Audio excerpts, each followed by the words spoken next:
is ATL Day Ones, part of Locked On Sports Atlanta.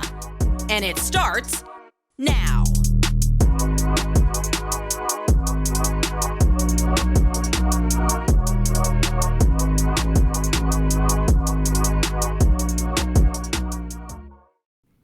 It is ATL Day Ones. That beautiful face you see over there, that's Tenitra Batiste.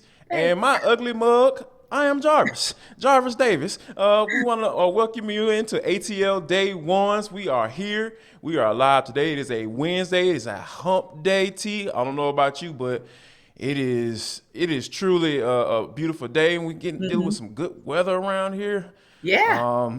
You know, you got your leather bomber jacket on. I'm like, I'm really jealous right now. I'm at the house. You know, you out and about doing your thing, looks like. Right. It was cold at 5 a.m. So 44 degrees. I figured, let me dress for the occasion. And I have not gone back outside today. It looked beautiful. So I'll see it in a minute as soon as we finish ATL Day Ones. Indeed. And we got a lot of good stuff on board for you today. We're going to talk about, we're going to do our ATL Day One draft mock. The Falcons have the 58th pick, and we are going to pick who we would take at that particular spot. Or not. Also, or not. And we're going to let you know, like, maybe a hell no. Like, don't do that. We're going to throw that out there as well. And also, we're going to talk a little bit about the Braves last night. Yeah. Max Fried, man, he was amazing. And, the Hawks lost last night. We're going to get into that. Tenitra's feeling some type of way. We're gonna let you know how she gonna let you know how you're feeling, and then hopefully I can hold her back from going off on this thing. And last but not least, in for the culture, one of our favorite restaurants is doing a little expansion, even with inflation going on. But before we get there. Obviously the Atlanta Falcons, the draft is coming down, T. We're a little bit, almost, 8 days away now from the draft and from that first round pick and the 8th overall pick. And it seems like this bad boy is going really, really fast as far as just coming up on us as we go along here. Indeed. Yeah, and I think that, just to give a quick recap for those you didn't know who haven't watched the episodes that we've been picking our players, I started off with, with the 8th overall pick, I went with Jermaine Johnson, and T said she wanted nobody on offense unless it was somebody up front as an offensive lineman. So there you go. We are on the same page. Jermaine Johnson was mine too, so we were co-signing on that one. That was exciting. Indeed. And so we went with the first second round pick yesterday as well. I know T, you mentioned Drake Jackson, and as far as picking him, a guy out of USC, and I also went with a guy here locally in Athens, not necessarily the Atlanta area, the Georgia Bulldog, George Pickens. I went offense, and because I feel like the Falcons really, really need a good wide receiver. They need a weapon. A guy who is a first-round talent. I don't think nobody would disagree with that. And I think the Falcons will be on a good roll if they're able to pull those two guys that we talked about and as well. And, T, so we're going to go ahead and get this thing started. Yeah. And with the 58th overall pick, the Atlanta Falcons select Arnold Ebiketie. I got it right yesterday. You got it right yesterday. Ebiketie, I've been practicing like Penn State, outside linebacker, Arnold, and then I'm like, Ebiketie. And we talked about him yesterday, guys. Yes. So just want you to know that I'm sticking with him as my third pick. And you might say, well, wow, you've gone really with defense. Okay, well, listen, I figure if I put it out in the atmosphere, maybe it'll come to fruition. Yeah, some good juju. Yeah, or two, or three. Yeah. So it's not that, I'm assuming nor expecting the Falcons to go defense 3 times. But again, just putting it out there in the atmosphere. And then what Jarvis and I will do, as you can see, we're keeping track of our picks for each round. And then we'll come back each day, Thursday, of course, with our reaction to the number 8 pick. And then every day we'll kind of get you, especially on that other side, and let you know, okay, what did T say? What did Jarvis say? And what did the Falcons do? Indeed, we'll definitely be recapping this bad boy right here on ATL Day Ones. I really love the Arnold Ebiketie pick, because like you say, he's an edge rusher. They need bodies. The Falcons need bodies. They need guys that have the capabilities of rushing the passer. It doesn't even really matter as far as the production. Yeah, it will matter at some point, but right now they need bodies. They need guys who can put their hand in the dirt and go get after the quarterback. And if the Falcons believe that they can do that, I know you do because that was your pick.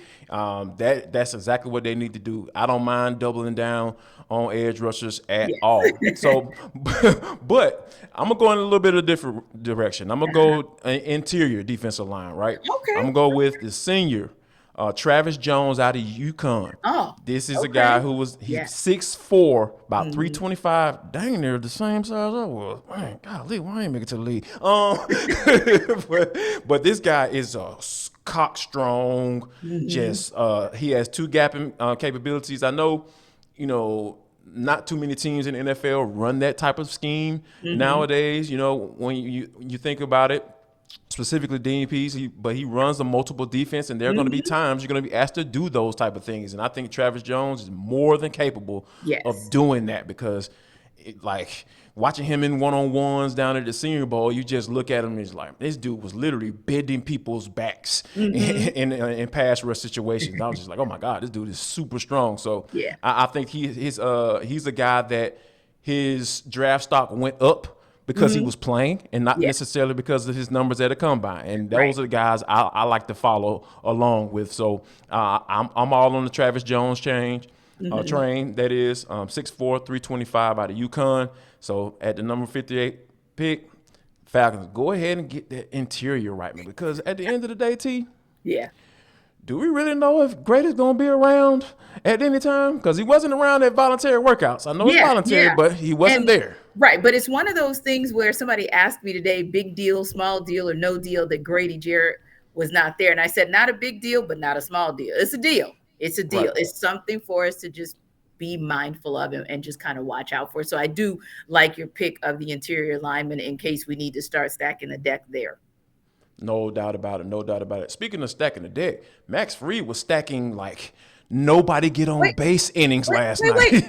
No. Before we go, Mad Max, real quick, in like 10 seconds, we got to hear your hell no. We got to hear. You tease that. I need to know what that is, man. My apologies. My hell no pick is not necessarily a player. Right. It's a position group. Anybody in the secondary doesn't need to be touched. Stay away. The secondary is fine right now. I like Casey Hayward. They brought Isaiah Oliver back to play in that nickel spot, which is a very important position in Dean Pease's defense. I think that's going to be solid for you. I want to see what Richie Grant. I thought you made an excellent point on yesterday's show. Go check it out, by the way. And about saying, we need to see what he is. He was a second-round pick. You can't just give up on him and go try to go another route with as far as the safety position. So I think there's some good young talent there that, in Grant.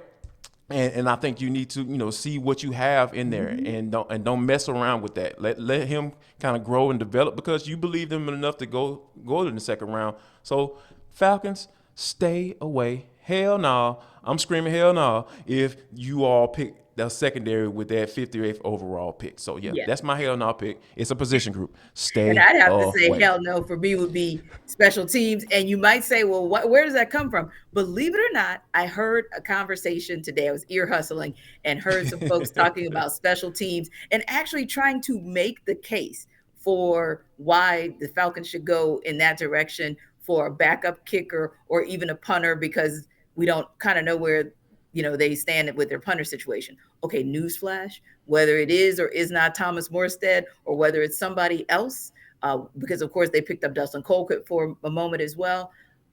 Emphasis on the words picked up.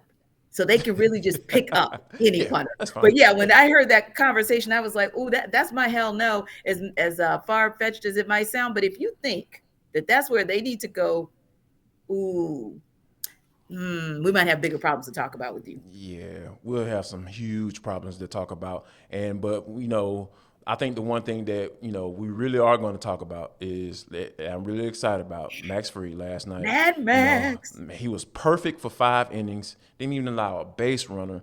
But he ended up going 7 innings, and the Braves win 3-1. They continued that trend that you brought up yesterday. That was an amazing stat, by the way, with Travis d'Arnaud hitting a solo home run. Yeah, he must have heard. Right, he must have heard. He was like, all right, let me continue the trend then, even though it's not one. I mean, Right. I'll take it. I'll take it at this point. Yeah. Any type of runs, I'll take it at this point. Yeah. So Travis d'Arnaud ends up, hitting a solo home run to get the party started early on. And Kenley Jansen, how about this? He against his former team, he gets his first save against his former team, and guess who gets the last out? Freddie Freeman. How about that? What type of coincidence is that? Yeah. We have a lot. So we got his Hollywood storybook beginning in game one. Now we've got a bit of a storybook ending in game two for Kenley Jansen. So it'll be interesting to see what happens in the rubber match today, which is an early game this afternoon. But yeah, going back to Max Fried, in addition to him having just a 2-hit game, we're talking about no bases on balls. And we're talking about a team or a pitching staff with the Braves that literally up to this point had gotten like 44, 45 walks. That's crazy, right? Yeah. So for him not to get anybody bases on balls, as well as Kenley Jansen, that is also something that's very, very impressive. And also we talk about all the time how we're looking for them to stretch the pitcher to 6 innings. Or 7 innings, and then bring in the reliever or the saver. To get 7 innings out of Max Fried also is great for what the Braves will be able to do today with the bullpen. And then, of course, finally, they will get themselves some rest as a team overall. But yeah, the Braves definitely made our souls smile last night. Could not agree. Oh, and one other thing, not to be funny, but because we gave out that stat that basically had Dansby Swanson sitting at .065, I will give him a shout out at least for only striking out once. I mean, get progress. Yeah. I mean, of course, yeah. We're optimistic on ATL Day Ones. We'll give them a little kudos for that. Because that bottom of the order, it has to get right. And if Dansby is only striking out once, hey, that's progress. I'll take that all day, every day. Yeah. And speaking of progress, I think the Hawks made a little bit of progress last night, but Ronald Acuna made more progress last night than they did, but okay. But they definitely took a couple steps back if they did that. I think we can agree on that part on last night. We will talk about the Hawks in our deep dive next on ATL Day Ones with Jarvis and T. Don't go anywhere.